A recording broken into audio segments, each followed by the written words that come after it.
Pour l'instant, notre page web a l'air un peu morne et statique. Vous allez voir qu'en CSS, on peut modifier l'apparence des éléments lorsqu'on les survole à la souris ou encore lorsqu'on clique dessus. Vous allez voir qu'il y a de quoi surprendre vos visiteurs.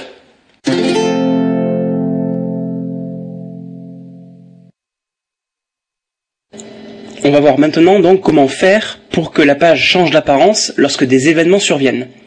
Pour commencer, j'ai créé une petite page très simple avec des paragraphes et des liens. Première chose qu'on constate, c'est que ces liens sont écrits des fois en violet, des fois en bleu.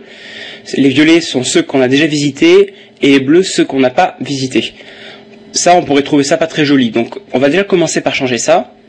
C'est pas une nouveauté, c'est quelque chose que vous sauriez déjà faire, puisqu'il suffit de changer la couleur de la balise 1. Donc, par exemple, color red pour le mettre en rouge. On va le mettre aussi en italique, pourquoi pas, et on va faire en sorte qu'il ne soit pas souligné. Text decoration, none. Ça, jusque-là, rien de nouveau. J'actualise et j'ai des liens en rouge italique. Très bien. Maintenant, la nouveauté. On va écrire ceci, A over, ce qui signifie qu'on va écrire l'apparence des liens lorsqu'on les survole, d'où le over. Et là, on va faire ce qu'on a déjà fait avant, c'est-à-dire on va changer l'apparence. Par exemple, lors du survol, on va dire je veux que la couleur soit verte et que le texte soit souligné. Comme ceci. On actualise et regardez ce qui se passe quand je survole les liens, ils sont en vert et soulignés. C'est justement ce que ceci indique. Et il y a une petite chose qu'il faut savoir, c'est que beaucoup de gens croient que over s'applique uniquement sur des liens. Mais en fait, on peut les appliquer ça sur n'importe quelle balise quasiment. Par exemple, sur les paragraphes, on peut faire en sorte que les paragraphes changent d'apparence au survol. Par exemple, je veux que mes paragraphes au survol soient sur fond noir avec un texte écrit en blanc. Et là, regardez, on survole les paragraphes et ils sont écrits fond noir en blanc.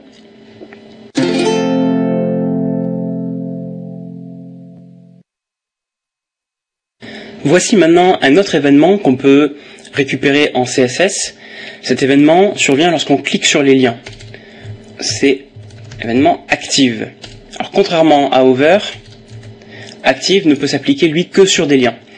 Donc on ira toujours à active. Et là, on va par exemple changer la couleur de fond. Comme ceci. Voilà. Et là, donc on a toujours l'effet au survol, comme on l'avait avant. Mais maintenant, si je clique sur l'un de ces liens, regardez ce qui se passe. Il est sur fond noir.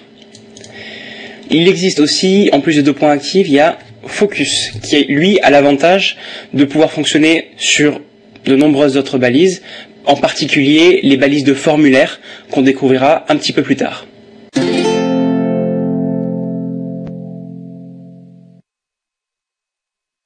Vous vous souvenez que les liens étaient écrits dans un violet pas très joli lorsqu'on les avait déjà visités. Eh bien, il faut savoir qu'il y a une autre technique aussi en CSS qui permet de changer la couleur des liens visités. C'est A-Visited. Alors là, ce Visited ne peut s'appliquer vraiment que sur des liens. Et en particulier, il s'applique sur les liens déjà visités. On peut faire en sorte, par exemple, que les liens déjà visités soient écrits en gris. Regardez ce qui se passe. J'actualise et on voit que je suis déjà allé sur Google et sur Open Classrooms, mais pas encore sur le W3C. En fait, si vous testez, vous verrez que vous ne pourrez pas changer beaucoup la mise en forme des liens déjà visités. C'est une protection pour des raisons de sécurité.